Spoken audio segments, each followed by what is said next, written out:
जय हिंद दोस्तों। तो आज हम लोग देखेंगे शब्द विचार। और शब्द विचार में हम लोग देख चुके थे कि शब्द विचार 3 गो शादी किया था।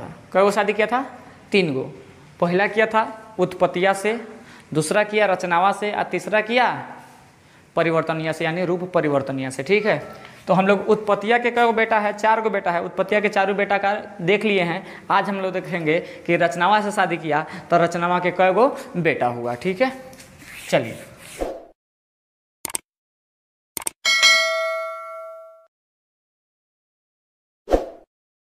लिखा जाए। रचना के आधार पर, रचना या बनावट के आधार पर, बनावट के आधार पर शब्द 3 प्रकार के होते हैं। 3 प्रकार के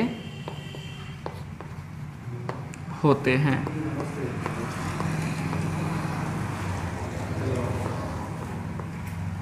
चलिए, तो आज पहला ही ये रूढ़ शब्द क्या है?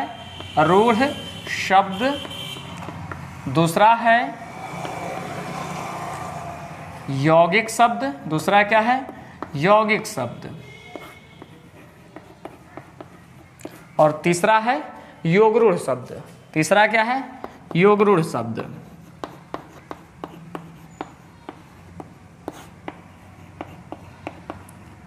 तो देखिए, जब शब्द ने रचनावा से शादी किया तो 3 गो बाल बच्चा पैदा किया, रूढ़वा को, यौगिकवा को और योगरूढ़वा को। यानी शब्द बनावट या रचना के आधार पर कितने प्रकार के? 3 प्रकार के। पहला रूढ़ शब्द, दूसरा यौगिक शब्द और तीसरा योगरूढ़ शब्द। ठीक है, चलिए तो हम लोग पहला देखेंगे रूढ़ शब्द। रूढ़ शब्द क्या होता है? चलिए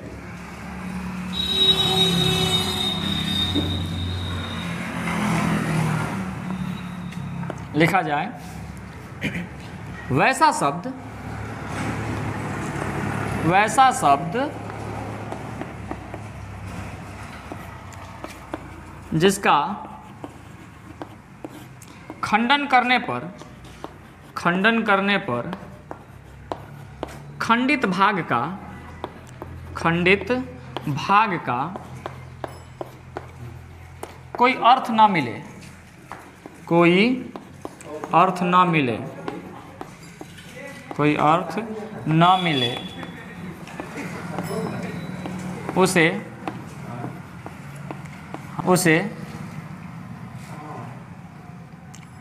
रूढ़ शब्द कहते हैं। रूढ़ शब्द कहते हैं।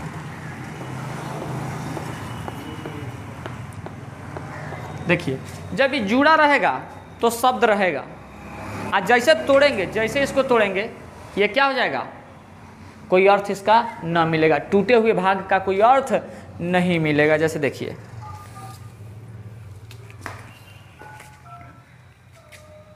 जैसे ब आल का है बल। बल मतलब क्या होता है? ताकत। बल मतलब क्या होता है? ताकत, बुत्ता, काबू। ठीक है, शक्ति क्या होता है?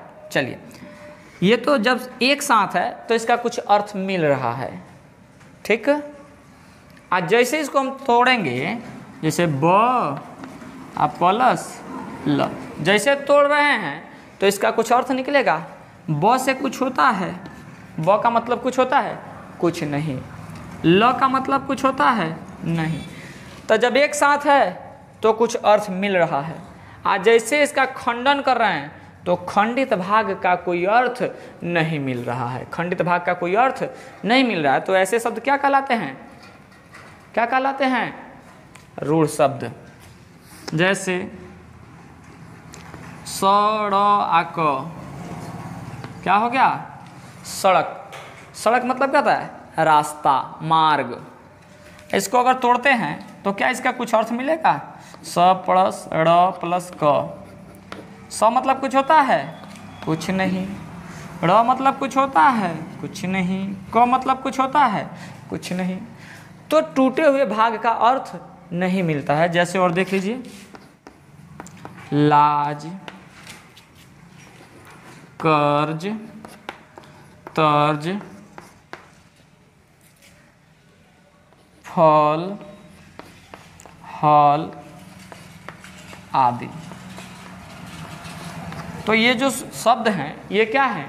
रूढ़ शब्द कहे जाते हैं, जिनको खंडित करने पर खंडित भाग का कोई अर्थ ना मिले वो कौन से शब्द कहे जाते हैं? रूढ़ शब्द कहे जाते हैं। चलिए अगला देखेंगे हम लोग यौगिक शब्द। क्या देखेंगे?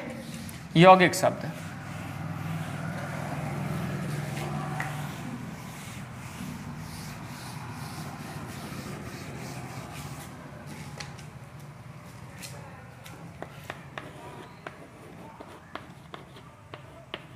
यौगिक शब्द लिखा जाए, वैसा शब्द जिसका खंडन करने पर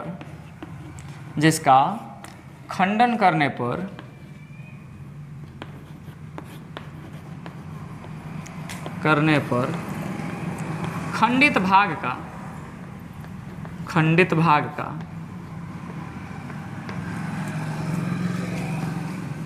कोई अर्थ मिले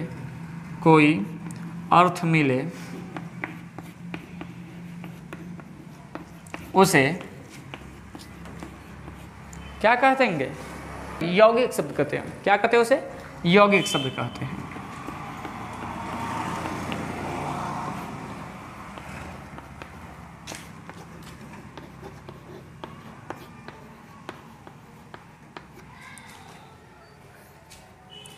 वैसा शब्द जिसका खंडन करने पर खंडित भाग का कोई अर्थ मिले उसे क्या कहते हैं?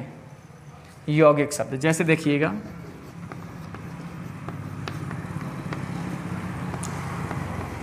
गुआस। गुआस नाम सुने हैं आप लोग? चलिए इसे अगर हम लोग खंडित करते हैं तो दो भाग में खंडित होता है। देखिए दो शब्दों से मिलकर बना है ये, गो प्लस वास। गो प्लस वास। गो मतलब क्या होता है? गाय। गो मतलब गाय। आवास माने रहने वाला स्थान। यानी आज हम लोग जिसे गुआस बोलते हैं, जहाँ पे भैंस बैल पालते हैं, वहाँ पहले के ज़माने में क्या पाली जाती थी? गाय पाली जाती थी। और आजकल भी हमारे लिए गाय क्या है? अनिवार्य है। ठीक। चलिए पाठशाला। इसे तोड़ेंगे तो क्या बन जाएगा? पाठ प्लस शाला। पाठ मने पढ़ने के लिए, शाला मने घर, यानी पढ़ने वाले घर को क्या कहते हैं? पाठशाला। हई जो शाला होता है, दो गो शाला होता है। हई शाला मने क्या होता है? सार होता है। शाला मने क्या होता है? सार, बीबी का भाई। चलिए विद्यालय क्या हो जाएगा? विद्या प्लस आलय।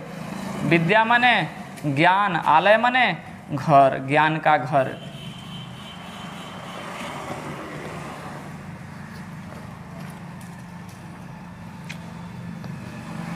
देवलोक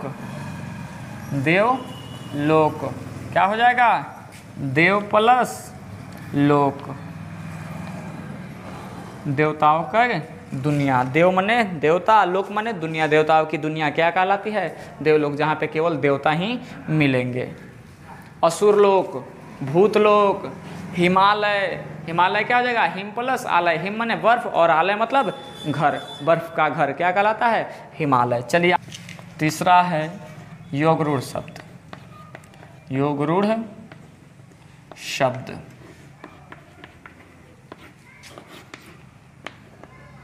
योगरूढ़ शब्द क्या होता है? चलिए देखते हैं। वैसा शब्द जो अपने मूल अर्थ को छोड़कर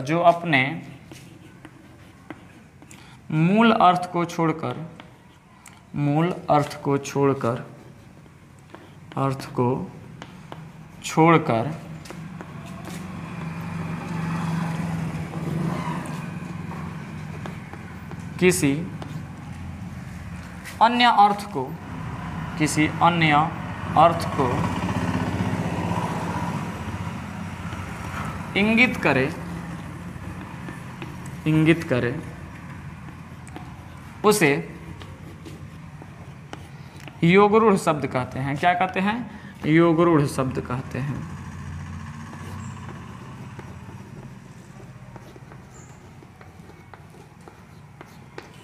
चलिए देखिए, वैसा शब्द जो अपने मूल अर्थ को छोड़ देता है और किसी अन्य अर्थ को इंगित करता है उसे क्या कहते हैं? योगरूढ़ शब्द। जैसे देखिए,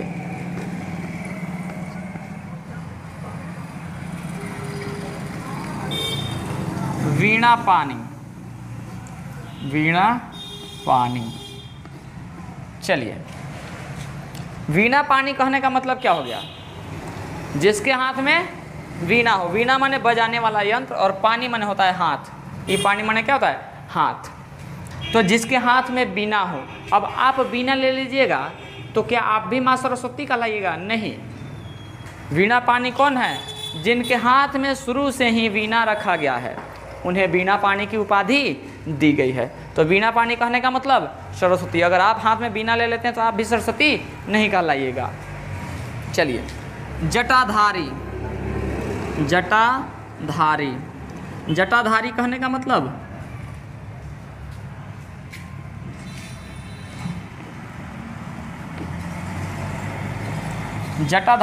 मतलब शंकर जी। जटा का धारण कौन किए हुए हैं? स्वयं भगवान शंकर। अगर आप भी अपना बाल बढ़ा के जटा बना लेते हैं तो क्या आप भी शंकर भगवान का लेगा? क्या उनके जैसा गुण है आप में? नहीं है। शंकर।